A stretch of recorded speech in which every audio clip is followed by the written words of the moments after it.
number 10 clutch drive of all time. The Patriots strive to win Super Bowl 36. Yeah, I definitely don't put it as one of the greatest clutch drives of all time. How is this only number 10? One of the greatest upsets in Super Bowl history. How many game-winning drives in a Super Bowl have we ever had by a young quarterback that was a 2-touchdown underdog? This feels like a personal grudge that somebody has against Tom Brady.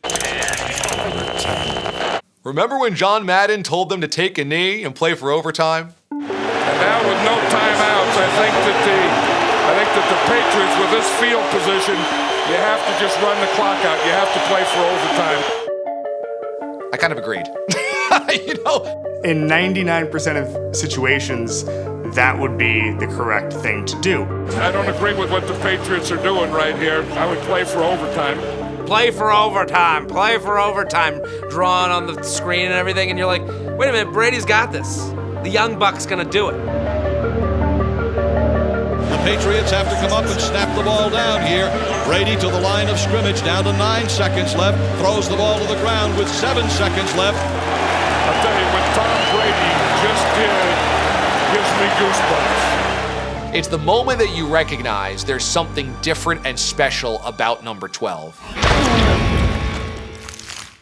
You are playing the Rams, double-digit underdog. You are tied. Absolutely zero chance the young upstart Patriots could ever win. Tom Brady ignored the naysayers. He was going to take down the Rams in regulation. Starts to run with it, throws over the middle. It is caught there out to the 21-yard line. Over the middle it goes, complete to J.R. Redmond to the 30-yard line. Not too crazy risky. If we don't make it, we don't make it, but at least we're trying to make something happen. Dumps it off to the left, complete to J.R. Redmond, 30, 35. It's the ultimate cliche, but Brady is just taking what the defense gives him. Fires down the field, caught! Troy Brown at the 40. He's to the left of the 37-yard line and goes out of bounds. The smart, prudent, Patriot way.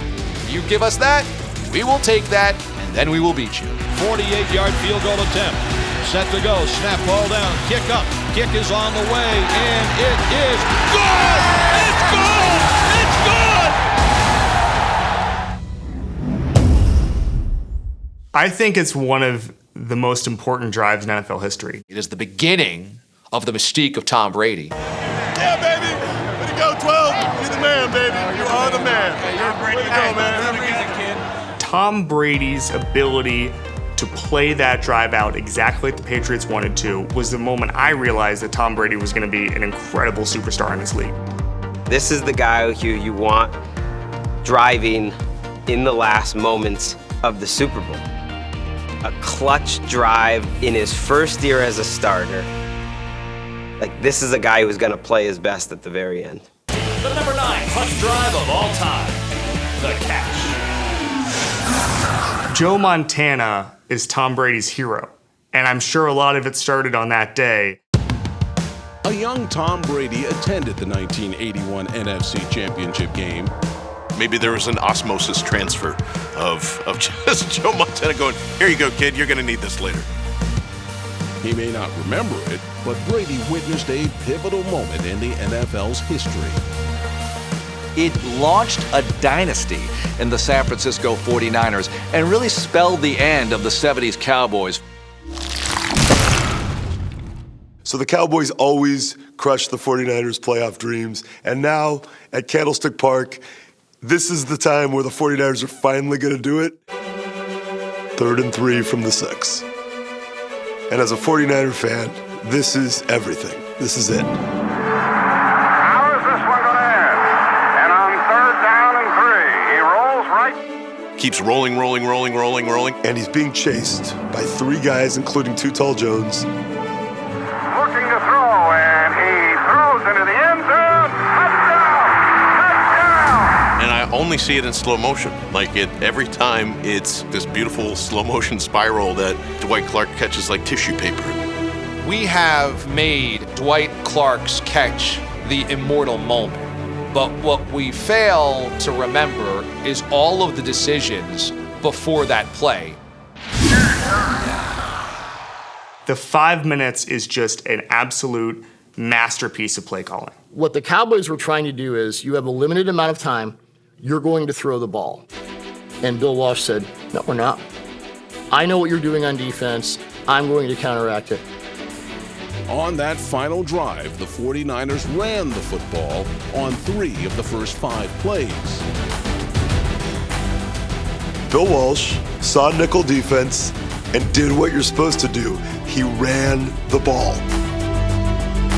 It was almost like watching a college class in how to operate a drive down the field. Walsh knew exactly what play to call at the exact right time. And the running play, and the reverse to Solomon. Coming around inside the 45-40. He's down to the 35-yard line for a first down. He was orchestrating this as well as any coach in NFL history.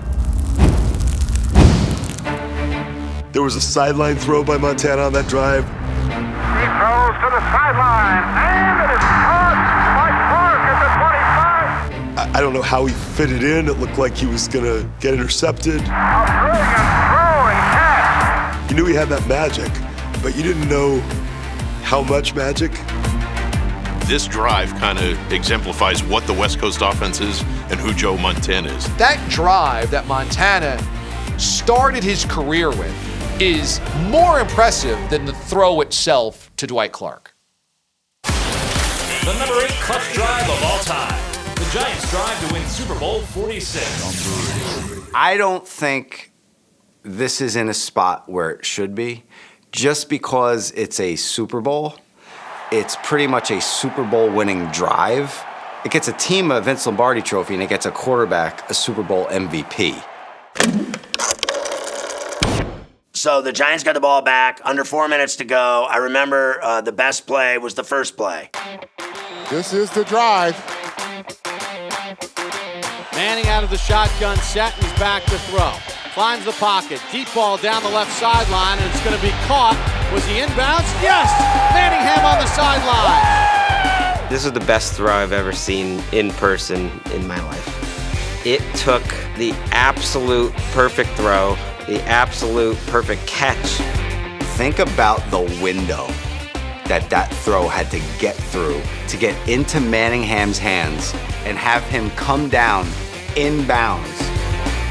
These are plays being made by receivers that you don't expect to make in these type of moments, and to see that type of a throw and that type of catch from Mario Manningham, that was big time. That was big time. What Eli Manning does as well as any quarterback, he knew the defenses that the Patriots were playing, and he knew before the snap where he's going. Just like in Super Bowl 42, Eli Manning was at his best, and it mattered most. The Super Bowl loss to the Giants in 2007 was such a scar on the legacy of that team that I'm sure the Patriots players, Patriots fans, Patriots coaches started to watch that drive and said, this cannot be happening again.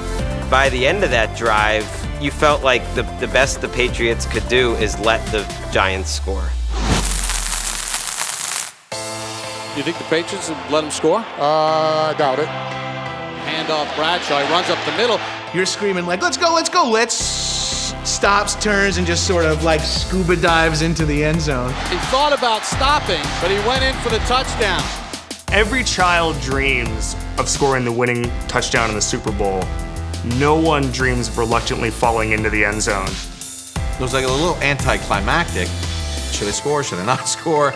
Should we kill more time because of Tom Brady? So that kind of takes away some of the luster of the drive. That's why it's fine this is a little lower on the list. Any drive that ends with a team allowing the other team to score a touchdown to win a Super Bowl, it left you with a strange taste. The number 7 clutch drive of all time.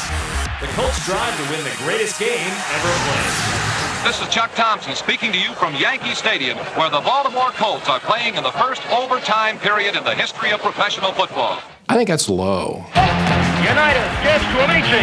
The Colts are the world champions. Amici scores. You're talking about a drive that defined an era, defined a couple of great players, and is still talked about as the greatest game ever played. How does the drive that won the greatest game ever played come in 7th? High score, 17-all. And Unitas never had any doubt. He went into the huddle and said, all right, guys, we got a long way to go. Let's go. Backed up on their own 20-yard line, Johnny Unitas methodically drove the Colts on a 13-play, 80-yard drive, inadvertently creating the NFL's first 2-minute drill. That is a glimpse of the future of the NFL that happened in 1958. This is where Unitas to Barry really showed that you can have this timing between a quarterback and a receiver, that you use the clock, you watch the clock, you methodically go down the field. I interviewed Unitas once and asked him, at any point in that, did you get nervous? And Unitas said, if you know what you're doing, you don't get nervous. And Unitas knew what he was doing. Alan Amici's touchdown ended the 1958 championship game. The most dramatic finish in professional football! But had it taken place today, the greatest game ever played may have ended differently. Here the Colts are. They've marched down the field. They have the ball at the 10-yard line. So all you need is a field goal to win it. And they don't do that. Not risking the field goal, Unitas hits his favorite target, Barry. And then you get down close to the goal line, and everybody thinks, okay, now they just punch it in. And Unitas throws a pass. People's reactions, oh my God, why are you throwing a pass in that situation? And there was Unitas just running the whole thing like a maestro. Saying this drive is number 7 on this list is like saying the American Revolution is number 7 on the list of American historical achievements. I mean, come on. This is history here. This was a monumental drive in the history of this league. The Amici run is what we remember, but the drive itself, that's the most brilliant part of that entire game. A most historic moment in football history. It's one of the most significant drives in the history of football. But is it clutch? It was clutch. The number 6 punt drive of all time. The Giants drive to win Super Bowl 42. The catch heard round David Tyree's helmet, only at 6. I don't understand that one. What a Super Bowl this has been. Can the Giants do it? They're down by 4. They've got to go 83 yards in 2:39. Super Bowl 42, I went, Patriots jersey on, and you're watching this horrible, it's like a train hitting you at 3 miles per hour, and you're waiting to get hit by it, because you're seeing the course of events happen. And then all of a sudden, that catch on the helmet. And it is hot. How in the world did he do that? And we're like, oh my God, we're gonna lose to New York. This O-line we're facing today is the greatest O-line of all time. We don't stand a chance. Michael Strahan was being sarcastic, but not many gave the Giants a chance against the 18-0 Patriots, especially when New York trailed late in the fourth quarter. It was 14-10. A minute to go. Giants are in their own territory. They would have won it if they could have just stopped a 3rd and 5 miracle. That 3rd and 5 miracle turned out to be one of the greatest plays in Super Bowl history. Manning, back to throw. The rush, gonna be hit, gonna be sacked. No, he got out of it. Now he fires downfield, and it is caught. I mean, the Tyree catch is truly a miracle. We've never seen that before, and we've never seen that since. Hey, this is fairy tale stuff. Only God kind of stuff. If people want to know how to trigger me, they'll just take a football and they'll hold it up by this side of their head, and I can't do it. Can we stop? Well, obviously, the Tyree play is the play from Super Bowl 42. But what people don't remember is that at the very beginning of the drive, Amani Toomer catches a pass for 9.5 yards, and it looks like the Giants got a bad spot. So the Giants have to go for it on 4th and 1. And if Brandon Jacobs doesn't get the first down, ball game over. This is the ball game. Handoff, Jacobs runs right, dives ahead. He's got the first down. Well, I remember a key 3rd down in that drive. Steve Smith made a catch on the sideline. So the Giants, to win that game, had a few plays go their way, more than a few plays go their way. Asante Samuel could have finished that off for them, and then he didn't. 2nd down and 5. Manning hit as he let it go, And Asante Samuel came close to a game-ending interception. Eli Manning was expecting something else on the outside. They're fortunate that Samuel didn't intercept that one. Asante Samuel could have ended that drive at that point, and we wouldn't be talking about Tyree. We'd be talking about the 19-0 Patriots. But that's football. I bet you there's a strong contingent of people that think that the David Tyree helmet catch was either A, a touchdown, or B, the last play of the game. But it wasn't, John. After the helmet catch, the Giants were still down 4 and needed a touchdown to capture their 3rd Super Bowl title. The touchdown pass to Plaxico Burress, that throw was one of the best throws I've ever seen Eli Manning make in a game. And it came in a pressure situation on a game-winning drive in the Super Bowl. With 35 seconds to go, the Giants regain the lead. Manning to Burress. I'm sure Plaxico Burress wishes that play was celebrated a little more, but let's be honest, the play of the game was the Tyree catch. That drive, that moment, Super Bowl history, NFL history, lives forever, and it's not just the helmet catch. It's everything that went through it. It's one of the great drives of all time. It has everything you could possibly want. The number 5 clutch drive of all time. The 49ers drive to win Super Bowl 23. Greatest clutch drive that I've witnessed would have been, was it the 1988 Super Bowl with Joe Montana against the Bengals? The 49ers have a long way to go. Montana on first down, throws over the middle, completes it to Craig. The way that the drive happened, methodically, right to left, driving 90 yards. You're just sitting back and like, man, this guy's making it look easy. And at the end of that ball game, Joe Montana hits John Taylor on a slant route to the left. Back to throw Montana. Stepped up, throws.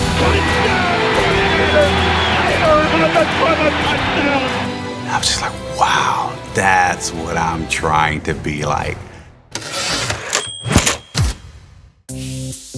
Before the drive even started, Joe Montana showed why he's known as Joe Cool. The ultimate way to show just how cool under pressure that Joe Montana was is the fact that they're down 3, less than 4 minutes to play. And instead of thinking about, I've got to go 92 yards, it is, hey, look, there's John Candy in the stands. You know, there's certain things, I don't mean to be a curmudgeon, but the Joe Montana spotting John Candy and that this is somehow provides some insight into how cool Joe Cool was. All right, it's enough already, right? So they said that, Joe Cool comes out to the huddle. He's joking around. Is John Candy sitting over there. Everybody's loose. And then he immediately starts rattling off passes. He hits Roger Craig, 8 yards. Then he hits Rice on a pass. Joe throws for Rice. He has it. Then he hits Rice again, 17 yards. Montana trying to drive him the length of the field here. Rice again, 27 yards. Montana throws over the middle. A 5 catch for Rice. Rice into the 20. He's down to the 19. Then he hits Craig again, get down to the 10-yard line. I mean, Montana just shredded them to death. He goes down the field without making a mistake. He uses almost every second on the clock, and Montana looks off Jerry Rice for the game-winning touchdown to throw to John Taylor.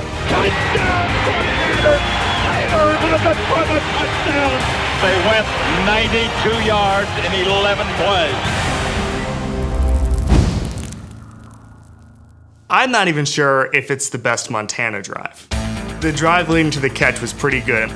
To me, in this wonderful career of Joe Montana, if you think of one drive, this is absolutely the tape you roll, is Super Bowl 23 against the Bengals. That's another great throw by Montana. Great throw. I think a little bit of the clutch factor goes away when you realize this was just routine for them at this point. That drive's the epitome of the Bill Walsh, Joe Montana era. Nothing better. It's number 1 as far as I'm concerned. The number 4 clutch drive of all time. The Packers drive to win the Ice Bowl. 60 years ago, and his name is Lombardi. Vincent is there, and he's like, everyone, do you know the Gipper? They're like, we don't know the Gipper. So you don't win one for the Gipper. Win one for the frostbite that is on your legs and feet, because if we do not end this game, everyone will turn into a White Walker. And they did it. A lot of people argue that may be the greatest game ever played. because you'll never find conditions worse than that. You'll never find the stakes higher than that. Starr begins the count. Takes the snap. He's got the quarterback sneaking. He's in for the touchdown, and the Packers are out in front. If that's the case, then you can argue that maybe that drive was the greatest drive of all time. What kind of weather they call us, buddy? Green Bay weather. Oh, boy. This might be the coldest one. Oh, yeah, it's definitely a record today. You think so? Certainly. On the coldest New Year's Eve in the cold, cold history of Green Bay, the Packers met the Dallas Cowboys at the Eastern Conference for the championship of the National Football League. I remember the morning of that game getting a wake-up call, and the lady said, "Good morning, Mr. Sable. The sun is out. The wind is out of the north. It's 16 degrees below zero. Have a nice day." And that's the way the Ice Bowl started for us. Despite the frigid temperatures, Bart Starr and the Packers heated up, driving 68 yards on 12 plays on one of the coldest and most clutch drives in NFL history. The Packers launched a last-second drive, kind of a march that has become their trademark. I think they really believed that this is what we were built for. This situation, these kinds of conditions, and this moment. And I can't explain to you how we're going to do it. I don't know exactly what plays we're going to do, but I know how it's going to end. And it's going to end with us winning the game. 1 yard, the clock, and the brave Dallas defense were all that stood between the Packers and the impossible dream. Think about the stones it takes to make that play call. On third down, 16 seconds left, and no timeouts. If he falls short of the goal line, the Packers lose that football game. This is win or lose. The Packers are NFL champions for the third straight year. What a Jedi moment. Just like, you know what? Guess what, guys? We're going to run it to the right.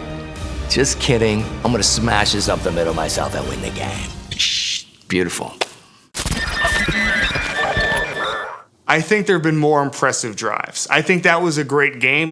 But as far as the drive, I'd put it a little lower. The Packers find a way to go down the field to ice the Cowboys in the Ice Bowl. It's an amazing drive. If I ever had to tell anybody what the Green Bay Packers of my era were all about, I'd say go back and watch that drive in the Ice Bowl. The execution of everybody on the field was just absolutely sensational. How about that? We've never seen a finish like this one. The number 3 clutch drive of all time, the drive. So you have a category called greatest drives and a play called the drive, and that's not number 1? Like it's right there. It's like in the name of the top 10 title. It's called the drive. It has to be number 1. How can you have the drive not be number 1 when we're talking about drives? The drive by Elway. Ugh. The only people who care about that are people in Cleveland and Denver. Giant fans are like, yeah, drive? What drive? Yeah, thanks for getting the drive done because we beat you up in the Super Bowl. At 98 yards, our number 3 clutch drive is the longest on our list. Here's the key. It was a drive. You're talking a 15-play, 98-yard drive in 5 minutes and 2 seconds at the end of the fourth quarter, the most pivotal time. The Browns never force a fourth down. I mean, it almost gets hurt in its ability to be called clutch because it seemed too easy. I mean, that he just drove down the field methodically. I've never seen anything like it. Touchdown! 98.5-yard drive. You know what I remember from the drive? 3rd and 18. John Elway got sacked. Sacked at the 48-yard line. The Cleveland crowd was going nuts. They thought they were going to the Super Bowl. They thought it was done. Super Bowl! And the next play threw a 20-yard rifle shot to Mark Jackson wide open in the middle of the field. Caught Mark Jackson, first down at the Cleveland 27-yard line. That's what I remember about the drive. There's plenty of reasons John Elway is wearing a gold jacket and is in the Hall of Fame. But the drive, I think, meant maybe as much to John Elway's legacy as any play he ever made. We walked in knowing that it was a do-or-die situation. There was nothing else. It either go to the Super Bowl or we're going home, and we got a chance to do it on this drive. John Elway went 6 of 9 for 78 yards, and he ran twice for 20 yards. 78 plus 20 is the 98. He accounted for all of it. That's what made John Elway who John Elway is. Yeah, well, John Elway, he's one of the best at football. You can ask anybody. You put that load squarely on the shoulders of the big player. Elway leads the Broncos 98 yards. I wouldn't have even let him in the stadium that day. Not if you want to win at football. For me, the drive could easily be number one. It's one of the most iconic memories, situations, plays, moments in NFL history, and also it's called the drive. What a great drive, Merlin. 98 yards. Superb drive. Every week in the NFL, there are drives, and there have been a million drives. But you talk about the drive, that was the drive. The number 2 clutch drive of all time. The Steelers' drive to win Super Bowl 43. But what's better, the throw or the catch on that play? The catch. Catch is the, I mean, like, well, man, now you got me thinking. The catch is better than the throw. I think the throw that Roethlisberger made, to me, is equally amazing. No, I'm still going to say the catch. You're trying to fit that ball through a mail slot. Degree of difficulty, Santonio Holmes, 10. The throw from Big Ben, 5. Well, Damon, even if you weren't blown away by the throw, you had to be impressed with the drive Big Ben orchestrated in Super Bowl 43.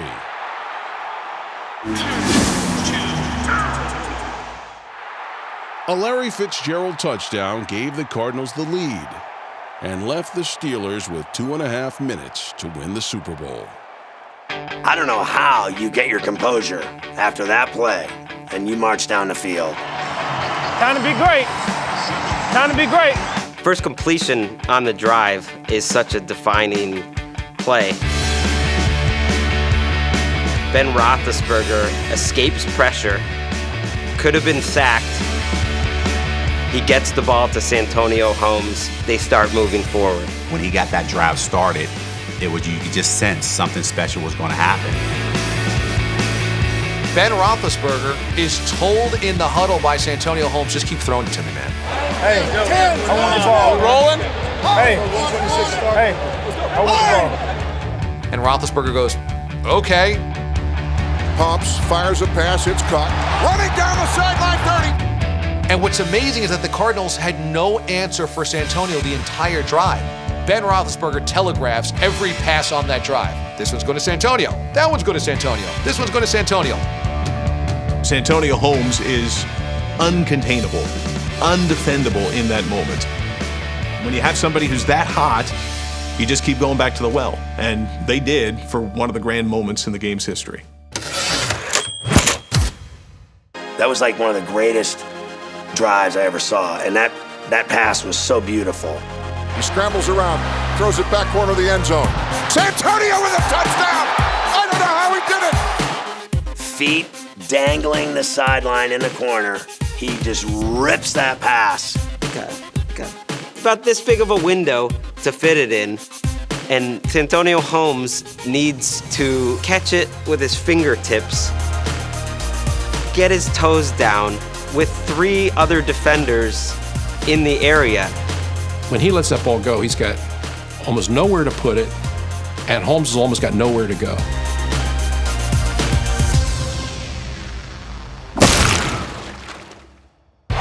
That's how you be great! That's how you be great! I was stunned that he was able to basically take over an entire drive in a Super Bowl. This might be the greatest clutch drive by any non-quarterback in NFL history. The number 1 clutch drive of all time. The Patriots drive to tie Super Bowl 51.